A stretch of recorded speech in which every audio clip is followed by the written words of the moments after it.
Hi friends, welcome back to RK life style. இன்றைக்கி நம்மளோட வீடியோவில் என்ன பார்க்க போகிறோன்னா, நம்மளோட சப்ஸ்கிரைபர் ஃப்ரெண்ட் ஒருத்தவங்க கேட்டிருந்த கொஷினுக்கான ஆன்சர் தான். அவங்களுக்கு வார சம்பளம் 6000 சொன்னாங்க.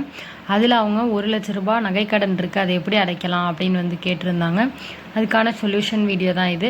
அண்ட் இதே போல் உங்களுக்கு ஏதாவது டவுட் இருந்தாலும் மறக்காமல் கமெண்ட் செக்ஷனில் கேட்டிங்கன்னா நான் வீடியோவாக மேக் பண்ணி போடுவேன் ஃப்ரெண்ட்ஸ்.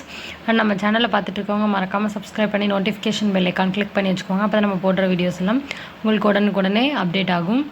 வீடியோக்குள்ளே போகிறதுக்கு முன்னாடி இன்றைக்கான கோல்டு ரேட் என்னன்னு தெரிஞ்சுக்கலாம். 1 கிராம் தங்கம் பார்த்திங்கன்னா நான் சொன்ன மாதிரியே அதிகமாகிடுச்சு கோல்டு ரேட்டு. நான் யோசிச்சுட்டு தான் அந்த கோல்டு ரேட் டக்குன்னு இன்க்ரீஸ் ஆகணும். ஸோ டே பை டே இப்போ இன்க்ரீஸ் ஆகிட்டே போகுது. 7285 ரூபா 1 கிராம் தங்கம். 1 பவுன் பார்த்திங்க அப்படின்னா 58,280 ரூபா. இதுதான் இன்றைக்கி 1 கிராமோட ரேட்டும் 1 பவுனோட ரேட்டும். வெள்ளி விலை பார்த்திங்க அப்படின்னா 103 ரூபா. நேற்று 104 ரூபா இருந்துச்சு, இன்றைக்கி 103 ரூபா. இது மட்டும்தான் 1 ரூபா குறைஞ்சிருக்கு. பட் கோல்டோட ரேட் இன்க்ரீஸ் ஆகிருக்கு. ஓகே ஃப்ரெண்ட்ஸ், இப்போ நம்ம வீடியோக்குள்ளே போயிடலாம். நம்மளோட சப்ஸ்கிரைபர் ஃப்ரெண்டு 1 லட்சம் அடகு வச்சிருந்த நகை எப்படி மீட்கலான்னு கேட்டிருந்தாங்க. அவங்களோட ஹஸ்பண்டுக்கு வார சம்பளமாக 6000 ரூபாய் சம்பளம். ஸோ 6000 ரூபானா 4 வாரம் இல்லையா ஒரு மாதத்துக்கு. ஸோ 24,000 மொத்த சேல்ரி. இதில் 1,00,000 ரூபாய் கடனை அடைக்கிறதுக்கு சிம்பிளாக பிளான் கேட்டிருந்தாங்க. அவங்க ரெண்ட் வாடகை வீடா இல்லை சொந்த வீடா அது எந்த டீட்டெயில்ஸும் அந்த சிஸ்டர் கொடுக்கல. பட் நானாக சொல்கிறேன், அவங்க எந்த வகையில் யூஸ்ஃபுல்லாக இருக்குமோ அந்த வகையில் இந்த வீடியோஸ் யூஸ் ஆகும். இனிமே நம்ம வாடகை வீட்டில் இருக்கோம் அப்படின்னா வாடகை கம்மியாக போகிறது தான் புத்திசாலித்தனம். வாடகை அதிகமாக கொடுத்து பெரிய வீடாக தான் வேணும் அப்படின்னு நம்ம இருந்தோன்னா, இப்போ 2 பேர் தான் இருக்கோம் 3 பேர் தான் இருக்கோம்னா அவ்வளோ பெரிய வீடு தேவையே இல்லை. 5000 7000 வாடகை கொடுக்க முடியாமல் அவ்வளோ கஷ்டப்படுற மாதிரி ஆகிடும் சுச்சுவேஷன். நான் 2-3 நிறைய வாடகை வீட்டில் இருந்திருக்கோம். நாங்கள் சொந்த வீடு இப்போ 1.5 வருஷம் தான் ஆகுது. பட் நாங்கள் எப்போயுமே ரெண்ட்டு கம்மியாக உள்ள வீடு தான் போயிருப்போம். நம்மளோட வீடியோஸை அப்போலேருந்து ஃபாலோ பண்ணுறவங்களுக்கு தெரியும். ஏன்னா நம்ம இருக்கிற வீட்டில் கிடையாது, நம்மளோட மனசு தான் நம்ம சந்தோஷமாக இருக்கிறதுக்கு காரணம். பெரிய வீட்டில் இருந்தால் தான் சந்தோஷமாக இருப்போம் அப்படின்னு கிடையாது. ஸோ சின்ன வீடாக இருந்தாலும் கம்ஃபர்டபுளாக இருக்கிற மாதிரி பார்த்துக்கோங்க. அப்போ தான் பணத்தை ஃப்யூச்சருக்காக சேவ் பண்ண முடியும். ஸோ முடிஞ்ச அளவுக்கு 2,000 ரூபாய் 2,500 ரூபாயில் கிடச்சா கூட அவுட்டரில் இருந்ததுன்னா கம்மியாக இருக்கும். ஸோ முடிஞ்ச அளவுக்கு வாடகை கம்மியாக உள்ள வீடாக பார்த்து போங்க. அப்போ தான் நம்மளால் அதிக அமௌண்ட் சேவ் பண்ணி கடன் இருந்தாலும் ஈஸியாக அடைக்க முடியும். ஸோ நான் ஒரு ரெண்ட் 3000 போட்டிருக்கேன். அவங்க சொந்த வீடாக கூட இருக்கலாம். சொந்த வீடாக இருந்துச்சுன்னா நீங்கள் இதை சேவ் பண்ணிக்கோங்க சிஸ்டர். இந்த 3000 ரூபாயும் உங்களோட சேவிங்ஸில் வச்சுக்கோங்க. அடுத்து பார்த்தோம் அப்படின்னா மளிகை ஜாமான் ஒரு 2000 போட்டிருக்கேன் மாதத்துக்கு. உங்களுக்கு குழந்தைங்க இருக்காங்களா அது எதுவும் தெரியலை. ஸோ நான் காமனாக எங்களுக்கு ஆகிற அளவுக்கு ஓரளவுக்கு செலவு போட்டிருக்கேன். முடிந்த அளவுக்கு ரேஷன் பொருள் யூஸ் பண்ணிக்கிறதுக்கு பாருங்கள். நாங்களாமே இட்லி அரிசிலாம் இப்போ தம்பிக்காக மட்டும்தான் கடையிலேருந்து கொஞ்சம் வாங்கிட்டு இருந்தேன். இப்போ திரும்பியும் நல்ல வெந்நீரில் வாஷ் பண்ணி அந்த மாதிரி ரேஷன் அரிசி யூஸ் பண்ணிக்கிட்டு இருக்கோம் இட்லிக்கெல்லாம். அதே மாதிரி சர்க்கரை ரேஷனில் கொடுக்கறது தான் நாங்கள் யூஸ் பண்ணுறோம். பருப்பு யூஸ் பண்ணிக்கலாம், கோதுமை யூஸ் பண்ணிக்கலாம். எண்ணெய் நல்ல அது ஏதோ காய்ச்சிட்டு யூஸ் பண்ண சொல்கிறாங்க. ஸோ அந்த மாதிரி யூஸ் பண்ணிக்கலாம்.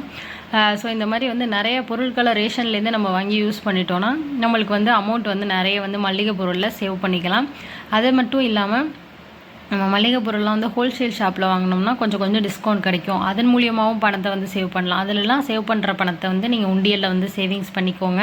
அதுக்கு எவ்வளோ நம்ம சேமிக்கிறோமோ அவ்வளோக்கு அவ்வளோ நம்மளோட வாழ்க்கை ரொம்ப நல்லாயிருக்கும். இது உண்மை தான். என்னோடய லைஃப்பில் நாங்கள் ஒன்று விஷயத்துலேயும் ஜெயிக்கிறப்ப தான் எங்களுக்கு அதோட அருமை தெரியுது.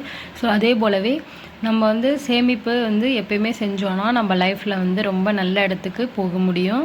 போலீஸ் கேன்டீன், ஆர்மி கேன்டீன் அப்படிலாம் விலை கம்மியாக நிறைய இடத்துல கிடைக்கிது. டிமார்ட்டு நிறைய ஹோல்சேல் ஷாப்பில் கம்மியான கிடைக்கிது. அந்த இடத்துலலாம் பார்த்து வாங்கிக்கோங்க. அந்த மாதிரி ஷாப்லலாம் வாங்கி முடிஞ்ச அளவுக்கு அமௌண்ட்டை சேவ் பண்ணி உண்டியலில் சேமிக்கிறதுக்கு பாருங்கள். அப்புறம் இவங்களுக்கு குழந்தைங்க இருக்காங்களான்னு சொல்லலை, இருந்தால் ஸோ ஸ்கூலுக்காக ஒரு தனியாக ஒரு 1000 ரூபாய் ஒதுக்கிக்கிறேன். அடுத்து பார்த்திங்க அப்படின்னா டிவி செல் ரீசார்ஜுக்கு ஒரு 500 ரூபாய் வச்சுக்கலாம் மந்த்லிக்கு.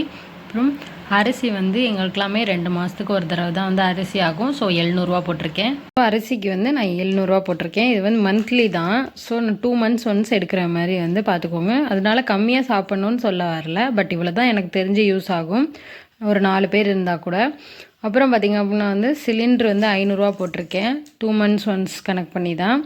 பால் ஒரு 500 ரூபா போட்டிருக்கேன். எங்களுக்கே அவ்வளோதான் ஆகுது. ஸ்நாக்ஸ் ஒரு 250 rupees போட்டிருக்கேன். நான்வெஜ் இப்போ குழந்தைங்க இல்லைன்னா ஸ்நாக்ஸ் அந்தளவு தேவைப்படாது. அதுலேயும் கொஞ்சம் அமௌண்ட்டு சேவ் பண்ணி உண்டியலில் போடுங்க. நான்வெஜ் 750 ரூபா போட்டிருக்கேன். வெஜ்ஜு ஒரு 750 ரூபா போட்டிருக்கேன். நாங்கள் மட்டன்லாம் எடுத்தால் ஒரு 1/4 கிலோ அதிகபட்சமாக 1/2 கிலோ தான் எடுப்போம். அதுக்கு மேலே வந்து எடுக்க மாட்டோம். ஸோ அந்த மாதிரி வந்து நீங்களும் வந்து பார்த்து எடுத்துக்கோங்க. வந்து நான் எமர்ஜென்சி எக்ஸ்பென்ஸ்க்கு ஒரு 2000 வந்து போட்டிருக்கேன். இது வந்து எப்போயுமே எல்லோரும் எமர்ஜென்சி எக்ஸ்பென்ஸ் எடுத்து வைக்கிறது ரொம்ப ரொம்ப அவசியம். மந்த்லி வந்து இந்த சிஸ்டர்னு கிடையாது, எல்லாருமே எமர்ஜென்சி எக்ஸ்பென்ஸ் வந்து எடுத்து வைங்க.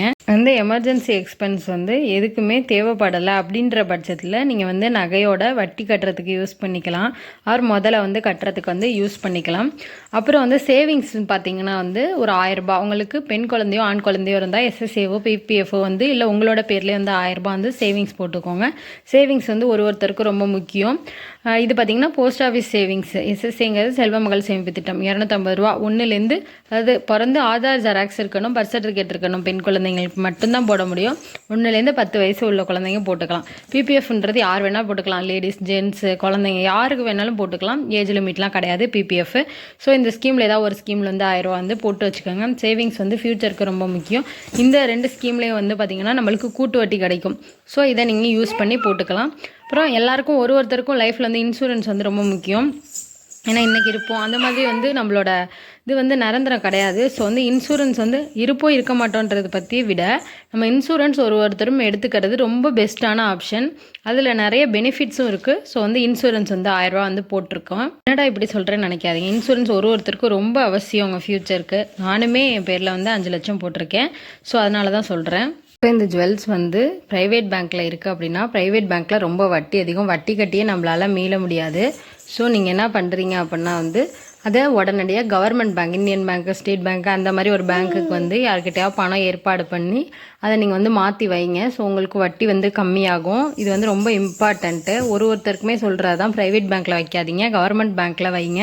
இந்தியன் பேங்க், ஸ்டேட் பேங்க்கு, கனரா பேங்க் இந்த மாதிரி வந்து நிறைய பேங்க் இருக்குது. வீடியோ கூட வேணும்னா சொல்லுங்கள், நான் என்னென்ன பேங்க்லாம் கவர்மெண்ட் பேங்க் அப்படின்ற நேஷனலைஸ்டு பேங்க் அப்படின்றத பற்றி வந்து விரிவாக்கமாக வந்து வீடியோ ஷேர் பண்ணுறேன். எந்த பேங்க்கில் வந்து இன்ட்ரெஸ்ட் ரேட்டு கம்மியாக இருக்குது, வட்டி வந்து கம்மியாக இருக்கா அப்படின்றதையும் பார்த்து வைங்க. வயல் இருக்குது அப்படின்னா வந்து நீங்கள் அதுக்கு சிட்டாடங்கள் வாங்கி வச்சிங்கன்னா இன்னும் வந்து வட்டி கம்மி, மானியம் கொடுப்பாங்க. ஸோ அதை வந்து பண்ணிக்கோங்க. சொசைட்டியில் வைக்க முடியும் அப்படின்னா வந்து தெரிஞ்சவங்க இருக்காங்கன்னா சொசைட்டியில் வைங்க. இது எல்லாமே நிறைய பெனிஃபிட்ஸ் இருக்குது. ஏன்னா எலெக்ஷன் டைம்னால சொசைட்டியில் வச்சிங்கன்னா நகை வந்து தள்ளுபடி பண்ணுறதுக்கு அதிக வாய்ப்பு இருக்குது. ஸோ இது எல்லாத்தையும் சேர்த்து ரவுண்டட் பண்ணோம் அப்படின்னா 13,950 ரூபா வருது. ரவுண்ட் ஆஃப் பண்ணி நான் 15,000 ரூபாய் வீட்டு செலவுக்கு அப்படின்னு வச்சுக்கிறேன். நீங்கள் வந்து வார சம்பளம் அப்படின்னு நினைக்காதீங்க, சேர்த்து வச்சுருங்க. வச்சுட்டு அதுக்கப்புறமா செலவு பண்ணிக்கோங்க. அப்படியே செலவுக்கு எடுத்தாலும் எவ்வளோ எதில் எடுக்கிறீங்க அப்படின்றத டே வைஸாக இது எதுக்கு எடுக்கிற அப்படின்றத எழுதி வச்சுக்கோங்க. நீங்களே இதை ஒரு டைம் டேபிளாக போட்டு ரெண்ட் இவ்வளோ தான் கொடுக்கணும், மளிகை இவ்வளோ தான் கொடுக்கணும்னு ஃபாலோ பண்ணிக்கோங்க. அதுக்குள்ளே வருதான்னு பார்த்துக்கோங்க. ஒரு மாதத்துக்கு கால்குலேட் பண்ணால் 24,000ல் 15,000 செலவு போச்சு அப்படின்னா பேலன்ஸ் வந்து 9,000 இருக்கும். அதை வச்சு தான் நம்ம வந்து நகையை திருப்ப பிளான் பண்ணுறோம். அந்த 9,000 ரூபாயை மாதம் வந்து பேங்க்கில் வந்து நீங்கள் கட்டினீங்க அப்படின்னா 1,08,000. வட்டி வந்து ஓரளவுக்கு வந்து 20-30 ரூபாக்குள்ளே தான் வரும். அதுவே நான் அதிகமாக தான் சொல்கிறேன். ஸோ இதில் 1,08,000 ரூபாய் இதிலே கிடச்சிருது. இங்கே வந்து நீங்கள் எமர்ஜென்சி சேவிங்ஸு, உண்டியல் சேவிங்ஸு, அது மட்டும் இல்லாமல் நம்ம இங்கே ரவுண்ட் ஆஃப் பண்ண இடத்துல ஒரு 1000 சொச்சம் வருது. எல்லாத்தையும் சேர்த்திங்க அப்படின்னா நீங்கள் மாதம் வந்து வட்டியும் கட்டிடலாம். ஸோ இந்த மாதிரி பிளான் பண்ணிங்கன்னா ஈஸியாக உங்களோட நகையை வந்து 1 இயர்க்குள்ளே மீட்டலாம்.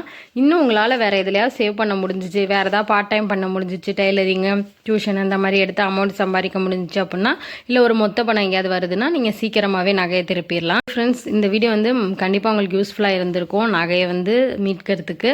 இந்த வீடியோ பிடிச்சிருந்துச்சுன்னா லைக் பண்ணிக்கோங்க. இது போல் எந்த வீடியோ தேவைப்பட்டாலும் கமெண்ட் செக்ஷனில் கேட்டிங்கன்னா நான் வீடியோவாக அப்லோட் பண்ணுறேன். Thank you friends. நெக்ஸ்ட்டு ஒரு இன்ட்ரெஸ்டிங்கான வீடியோட மீட் பண்ணுறேன் ஃப்ரெண்ட்ஸ். தேங்க்யூ ஃபார் வாட்சிங்.